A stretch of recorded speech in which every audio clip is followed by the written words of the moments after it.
तो international cricket के साथ होते हुए ये एक्सपेक्ट करना कि आपकी जो नेशनल टीम के मेन खिलाड़ी हैं वो डोमेस्टिक क्रिकेट भी खेलेंगे, ये थोड़ा समझ से बालातर है। पाकिस्तान का जो ग्रुप है उसमें इंडिया है, उसमें नेपाल की टीम है और यूएई की टीम है। श्रीलंका को भी आप बिल्कुल लाइटली नहीं ले सकते, स्पेशली लाइक उन्होंने अपने जो पिछले 15 मैचेस हैं उसमें से 7 मैचेस जीते हैं। हेलो अस्सलाम वालेकुम, टेपिया के नए एपिसोड में आप सबको बहुत बहुत वार्म वेलकम।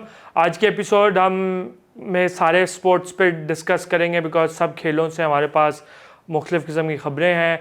हम स्टार्ट करते हैं पाकिस्तान क्रिकेट से। पाकिस्तान क्रिकेट में जैसे कि पाकिस्तान की बुरी कारकर्दगी जो T20 वर्ल्ड कप में रही थी उसके बाद से काफ़ी चर्चे थे कि जी पाकिस्तान क्रिकेट में चेंजेस होंगी, सर्जरी होंगी, तो उसमें कुछ उसके हमें असरात नज़र आने शुरू हुए हैं। वो कुछ असरात उसके ये हैं कि वो जो खिलाड़ी हैं उनके NOCs मनसूख कर दिए गए हैं, उनको लीग्स में खेलने की इजाज़त नहीं दी जा रही। जैसे कि बाबर रिजवान का NOC रिफ्यूज़ हुआ है, सुनने में आ रहा है नसीम को भी NOC नहीं दिया गया 100 के लिए, जो कंपटीशन है इंग्लैंड में होता है 100 बॉल्स का।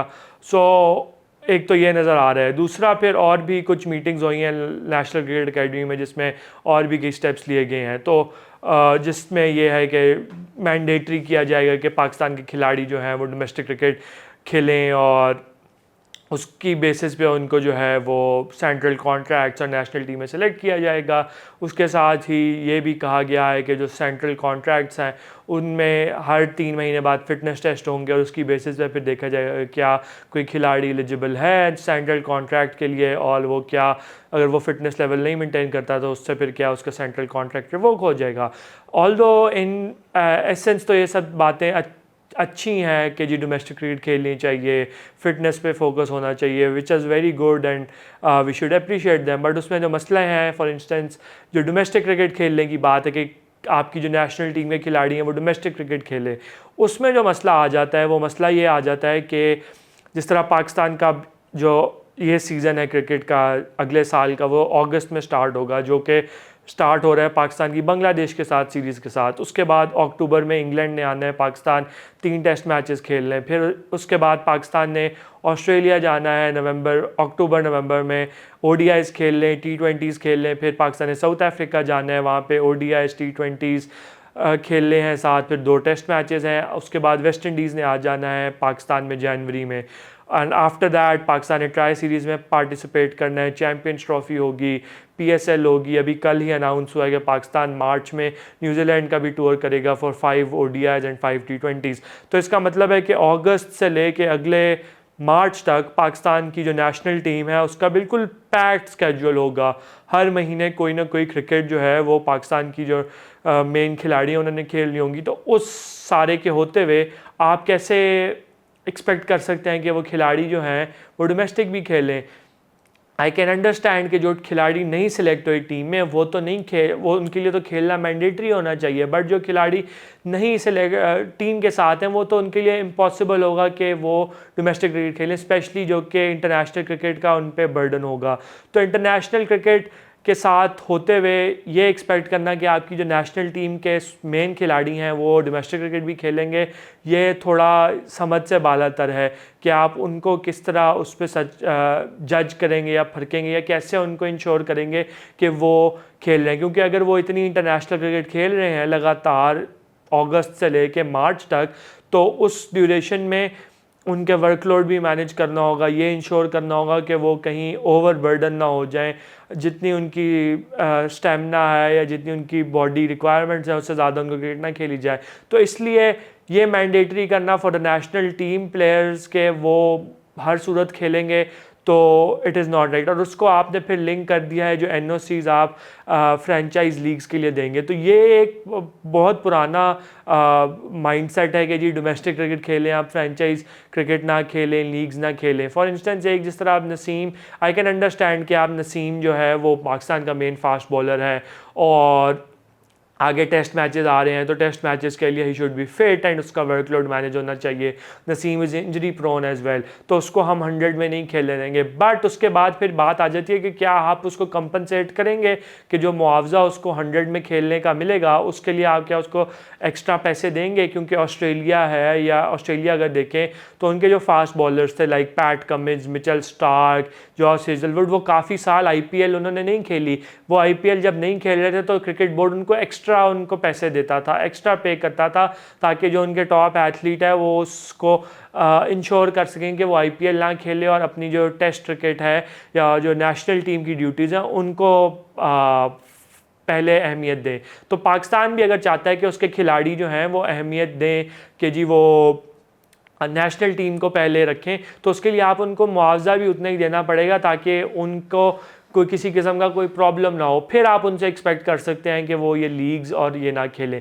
पर जब आप उनको मुआवजा सही तरह नहीं देंगे तो उसमें वो फिर उनके लिए बहुत मुश्किल होगा कि वो लीग्स को रिफ्यूज़ करें, क्योंकि at the end of the day उनकी प्रोफेशनल्स हैं और प्रोफेशनल स्पोर्ट्स पर्सन की तो वैसे भी जो एक ड्यूरेशन होती है कैरियर की वो एक लिमिटेड टाइम की होती है, तो उसमें उनके लिए ये होता है कि वो ज़्यादा से ज़्यादा खेल के ज़्यादा से ज़्यादा पैसे कमा सकें। सो इसलिए इट्स इम्पॉर्टेंट कि वो अब क्रिकेट बोर्ड उनका मुआवजा दे। अगर वो मुआवजा दे रहे हैं तो उसके बाद फिर अगर उनको NOC नहीं देता या वो लीग नहीं खेलते तो फिर बिल्कुल आई एग्री कि वो एक्स्ट्रा मुआवजा मिल रहा है तो फिर उनको लीग खेलने की कोई ज़रूरत नहीं होगी, क्योंकि इन द फर्स्ट प्लेस उनको लीग खेलने की ज़रूरत ही इसलिए पड़ती है कि क्रिकेट बोर्ड उनको कम पैसे देता है।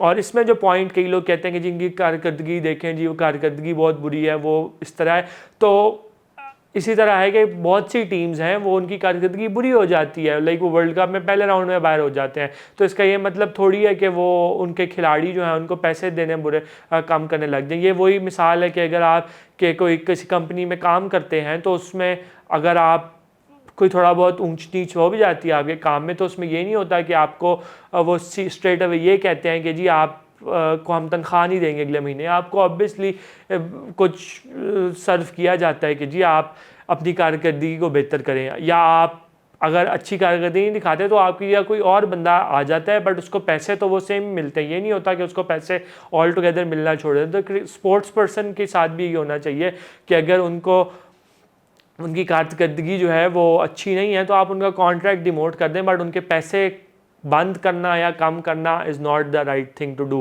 एंड आई एम ग्लैड कि क्रिकेट बोर्ड ने जो है वो जो सेंट्रल कॉन्ट्रैक्ट है उसके पैसे कम नहीं किए, विच इज़ गुड। बट उसके साथ अभी जो डोमेस्टिक है उससे रिलेटेड भी बातचीत हो रही है कि उसको भी क्वालिटी इंप्रूव होनी चाहिए और बातचीत चल रही है, तो वो भी हम आने दिनों में देखते रहेंगे कि क्या चेंजेस की जाती हैं डोमेस्टिक क्रिकेट में और उसमें क्या नया सिस्टम लाया जाता है या कितनी टीम्स होती हैं, उसके बारे में बात करते हैं। एक और पॉइंट जो डोमेस्टिक के बारे में कहना था कि आपकी डोमेस्टिक क्रिकेट का एक और जो मसला है कि आपकी नेशनल टीम के खिलाड़ी आप उनको खिलाना भी चाहें तो वो नहीं खेल पाते, कि आपकी डोमेस्टिक होती 2 महीने या हद 3 महीने की है, तो 2-3 महीने जिसमें डोमेस्टिक हो रही होती है वही आपका क्रिकेट सीज़न भी होता है, इंटरनेशनल टीम की कमिटमेंट्स होती है। तो अगर कोई खिलाड़ी इंटरनेशनल टीम के साथ हैं तो वो उस 2-3 महीने के अरसे में उनके लिए इम्पॉसिबल है कि वो डोमेस्टिक खेल सकें। तो इसलिए ये भी देखने की ज़रूरत है कि जो भी नया डोमेस्टिक स्ट्रक्चर है उसमें ज़्यादा मैचेस हों खेलने के लिए, ताकि अगर खिलाड़ी जब नेशनल टीम की ड्यूटी से वापस आए तो तब भी डोमेस्टिक क्रिकेट हो रही हो ताकि वो डोमेस्टिक क्रिकेट को खेल सकें।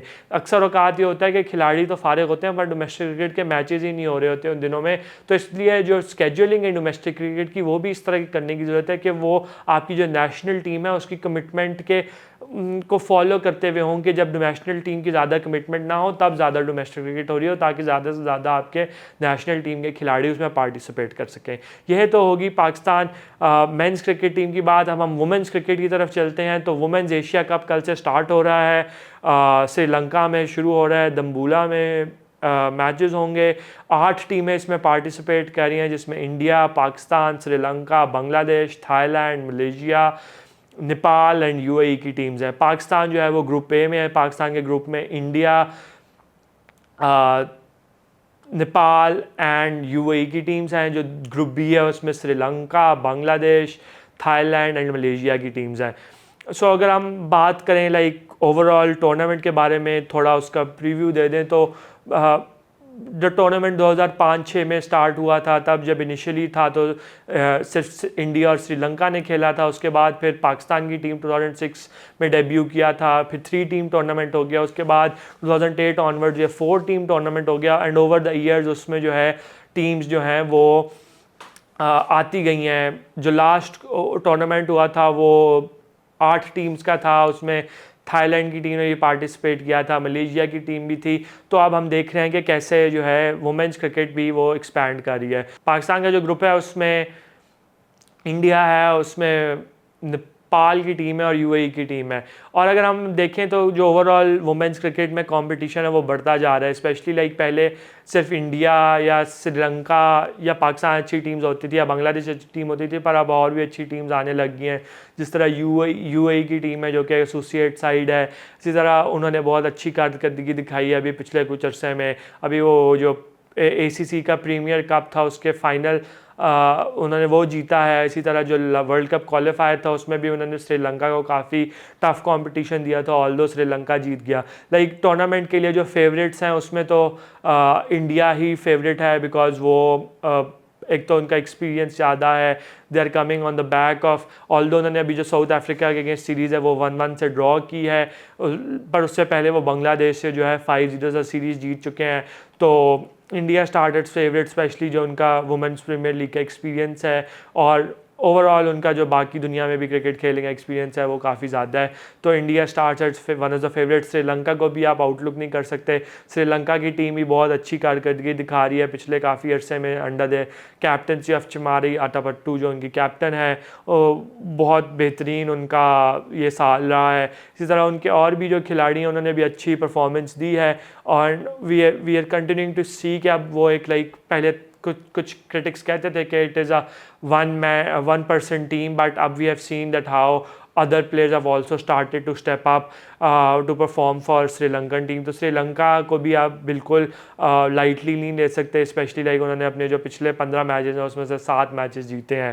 इसी तरह बांग्लादेश की जो टीम है उसको भी आप नहीं कह सकते, जो कि एक दफ़ा टूर्नामेंट जीते हुए भी हैं और उनकी भी अच्छी टीम्स हैं। जहाँ आ रहा उनकी बहुत अच्छी खिलाड़ी हैं। इसी तरह it is also a good team, although वो इंडिया से अभी सीरीज़ 5-0 हारे हैं होम पे, बट उनको भी आप लाइटली नहीं ले सकते। वो भी एक अच्छी कॉम्पिटिटिव टीम है। अगर हम पाकिस्तान की बात करें तो पाकिस्तान की टीम भी जो है वो का कोई इतना अच्छा साल नहीं रहा। ये पाकिस्तान ने स्ट्रगल किया है। वेस्ट इंडीज़ से पाकिस्तान 4-1 सीरीज़ हारा था, उसमें बहुत से क्लोज मैचेस थे जो पाकिस्तान हारा। फिर न्यूजीलैंड, फिर इंग्लैंड से भी पाकिस्तान 3-0 T20 सीरीज़ हारा है। So Pakistan is coming on the back of a bad form, but Pakistan has a very talented side. बहुत अच्छे खिलाड़ी हैं। स्पेशली जो सबसे खुशाइन चीज़ है कि अब एक प्रॉपर कोचिंग स्टाफ है वुमेंस टीम का, जिसमें मोहम्मद वसीम हेड कोच हैं, जुनेद खान असिस्टेंट कोच हैं। वो बॉलिंग, फास्ट बॉलिंग में भी हेल्प करेंगे। और पाकिस्तान की टीम में पोटेंशियल बहुत ज़्यादा है। इट्स जस्ट अबाउट कि वो उसको एग्जीक्यूट कैसे करते हैं। और उम्मीद करते हैं कि जो नया कोचिंग सेटअप आएगा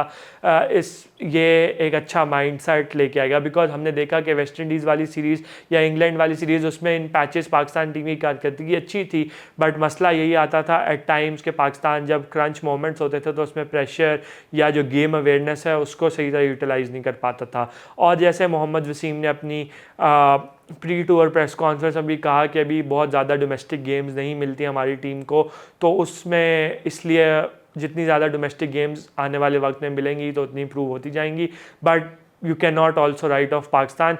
we hope and wish Pakistan team the best of luck कि वो अच्छा परफॉर्म कर सकेंगी इस एशिया कप में। लास्ट एशिया कप में भी पाकिस्तान सेमीफाइनल में श्रीलंका से हार गया था और वो भी लास्ट बॉल पे मैच आ रहा था। तो वी कैन होप कि इस टाइम पे Pakistan can go all the way and do really good in the tournament. और बाकी जो टीम्स है एसोसिएट टीम्स, क्या हो यूएई की टीम हो, नेपाल की टीम हो, थाईलैंड की टीम हो या मलेशिया की टीम हो, सब टैलेंटेड टीम्स हैं और इतना ज़्यादा डिफरेंस नहीं on their day they can also do an upset. Like जिस तरह लास्ट ईयर जब लास्ट एशिया कप था उसमें थाईलैंड ने पाकिस्तान को हरा दिया था इन एन अपसेट डिफीट। तो इस दफ़ा भी we can surely expect from these associate teams के वो भी कोई एक आध अपसेट कर दें, तो it won't be very surprising. अब हम एशिया कप से चलते हैं टुवर्ड्स ई स्पोर्ट्स में e sports world cup start हो गया है जो कि सऊदी अरेबिया में हो रहा है। उसकी जो प्राइज़ मनी है वो $60 मिलियन है, विच इज़ वेरी ह्यूज। एंड इसी तरह ईवो का जो वर्ल्ड कप है टेकन का, वो भी स्टार्ट हो रहा है, जो कि 19 जुलाई से 21 जुलाई तक होगा। उसमें Arslan Ash would be participating for Pakistan, Atif Butt will also be competing for Pakistan.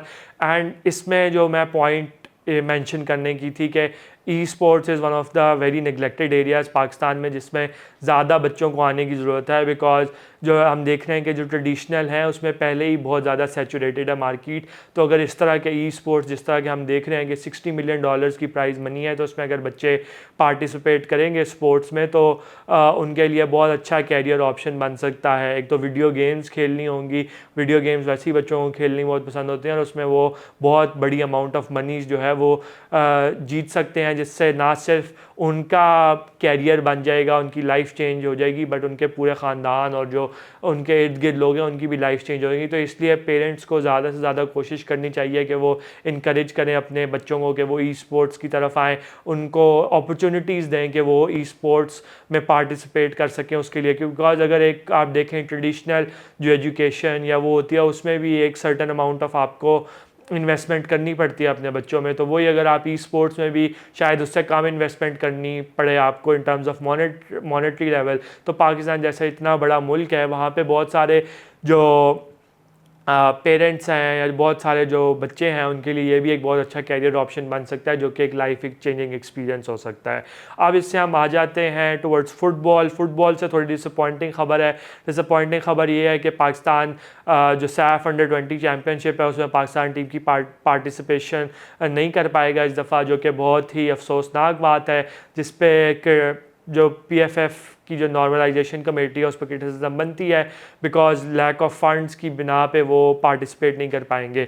और अंडर-20 और ये जो एज ग्रुप फुटबॉल होती है, इसी के थ्रू आपके पास अगले सालों का टैलेंट आता है। अगर आप एक टूर्नामेंट में नहीं पार्टिसिपेट करते तो आपके वो जो टैलेंटेड बंच ऑफ खिलाड़ी होते हैं वो उसमें पार्टिसिपेट नहीं कर पाते। लास्ट ईयर हमने देखा था कि अंडर-19 चैम्पियनशिप हुई थी सैफ की, उसमें पाकिस्तान फाइनल तक खेला था, despite playing in that tournament after a 5 year ban के बाद पाकिस्तान खेल रहा था। तो अगर उस टाइम पे इतनी अच्छी परफॉर्मेंस थी अंडर-19 खिलाड़ियों की, तो इस दफ़ा अगर अंडर-20 में भी पाकिस्तान टीम जाती तो वो आई एम श्योर बहुत अच्छी कारकर्दगी दिखाती। पर इस पे national normalisation committee must answer के वो क्यों वजह क्या नहीं कर सके, बिकॉज आई एम श्योर कि जो और चीज़ें हैं उनके लिए फंडिंग के पैसे हैं, तो जो आपकी मेन चीज़ काम है उसके फंडिंग के लिए पैसे क्यों नहीं है? अगर नहीं थे तो you could have tried to find some sponsors. इसके अलावा नॉर्मलाइजेशन कमेटी का काम क्या है कि फ़ुटबॉल के फ़रोग़ के लिए और इंश्योर करे कि जो फ़ुटबॉल की टीम्स हैं वो टूर्नामेंट्स में पार्टिसिपेट करें और बेहतर से बेहतर कारकर्दगी दिखाएँ। बट अगर नहीं पार्टिसिपेट कर पा रहे तो दिस इज़ वेरी अनफॉर्चुनेट। और इससे बहुत सारे जो फुटबॉल के खिलाड़ी हैं जो कि एज ग्रुप लेवल के होंगे, अंडर-20 के होंगे, वो डिसहार्ट हुए होंगे, बिकॉज अगर वो इस तरह टूर्नामेंट्स में नहीं खेलेंगे तो फिर उनके लिए फ्यूचर जो है वो काफ़ी उनको डिसअपॉइंटिंग फ्यूचर लगेगा। इसी के साथ ये भी बात है कि पाकिस्तान ने अब AFC के एशियन कप के क्वालिफायर्स भी खेलने होंगे 2025 में, तो उसके लिए भी आपको टैलेंट की ज़रूरत है। तो वो टैलेंट अंडर-20, अंडर-19 और इसी तरह के टूर्नामेंट से आता है। तो अगर आपकी टीम्स उसमें पार्टिसिपेट नहीं करेंगी तो फिर आपके पास फ्यूचर के लिए टैलेंट कैसे आएगा, और आपके जो फुटबॉल का ओवरऑल इंफ्रास्ट्रक्चर है, एक्सपोजर है, वो जब तक नहीं मिलेगा तो आपके बच्चों की फ़ुटबॉल भी इम्प्रूव नहीं हो सकेगी। तो ये तो डिसअपॉइंटिंग बात है। वी कैन होप के अब और जो टूर्नामेंट्स हों एज ग्रुप के, और उसके लिए कोई खातिर खा इंतज़ाम करेगी नॉर्मलाइजेशन कमेटी, ताकि जो टीम पाकिस्तान के प्लेयर्स हैं वो उसमें पार्टिसिपेट कर सकें। और वी कैन होप कि नॉर्मलाइजेशन कमेटी जल्दी से जल्दी PFF के इलेक्शन करवाएगी ताकि एक इलेक्टेड बॉडी आ सके, ताकि उस इलेक्टेड बॉडी की फिर कोई अकाउंटेबिलिटी हो या कोई वो फिर जो भी उनका विज़न है उसके अकॉर्डिंगली एक इलेक्टेड बॉडी हो जो फुटबॉल के विज़न को फ़रोग़ देने के लिए एक्चुअली काम कर सके, रादर दैन नॉर्मलाइजेशन कमेटी जिनके पास एक्चुअली इलेक्टेड मैंडेट ही नहीं है कि वो फ़ुटबॉल को चला सके। इससे हम फिर चलते हैं साउथ एशियन गेम्स की तरह। तो फाइनली अच्छी खबर है कि साउथ एशियन गेम्स की जो होस्टिंग है वो पाकिस्तान को मिल गई है। फरवरी 2025 में जो साउथ एशियन गेम्स हैं वो पाकिस्तान में होंगी। साउथ एशियन ओलंपिक काउंसिल जो है उसने फाइनली पाकिस्तान को अवार्ड कर दी है होस्टिंग राइट्स, जो कि सुनने में यही आ रहा है कि 2 फरवरी ऑनवर्ड्स जो है वो साउथ एशियन गेम्स होंगी। कुछ इवेंट्स जो हैं इसके इस्लामाबाद में होंगे, 8 इवेंट्स मेरे ख्याल से इस्लामाबाद में होंगे, 18 इवेंट्स जो लाहौर में होस्टिंग मिली है, नेटबॉल की जो होस्टिंग है वो फैसलाबाद को मिली है। अब आई वुड लाइक कि इसके लिए अच्छे अरेंजमेंट्स किए जा सकें, जो ग्राउंड्स हैं जिस तरह लाहौर का जिन्ना स्टेडियम है, और जो ग्राउंड्स हैं जो भी फैसिलिटीज़ हैं, इस्लामाबाद का लियाकत जिमनेजियम है, जिन्ना स्पोर्ट्स कॉम्प्लेक्स है, ओवरऑल सारे जो स्पोर्टिंग फैसिलिटीज़ हैं उनको इम्प्रूवमेंट के लिए काम शुरू कर दिया जाएगा, ताकि जब गेम्स आएँ तो ये सब रेडी हों और हम एक अच्छा इवेंट जो है वो होस्ट कर सकें। और इससे ये भी होगा कि आपकी ओवरऑल एक इंफ्रास्ट्रक्चर भी डेवलप हो जाएगा, ताकि फिर आने वाले वक्तों में वो इंफ्रास्ट्रक्चर आपके बाकी एथलीट्स जो हैं वो यूज़ कर सकेंगे। आपकी नेशनल कॉम्पिटिशन्स भी उन स्टेडियम्स और उन जगहों पे हो जाएंगे। बट इसमें इम्पॉर्टेंट यही है कि आप एक्चुअली जो मिनिस्ट्री है ऑफ जो प्रोविंशियल मिनिस्ट्रीज़ हैं स्पोर्ट्स की, इंटर प्रोविंशियल कोऑर्डिनेशन की मिनिस्ट्री है, आईपीसी की जो मिनिस्ट्री है, इसी तरह स्पोर्ट्स बोर्ड है, international Olympic committee, Pakistan Olympic association है, ये सब मिल के काम करेंगे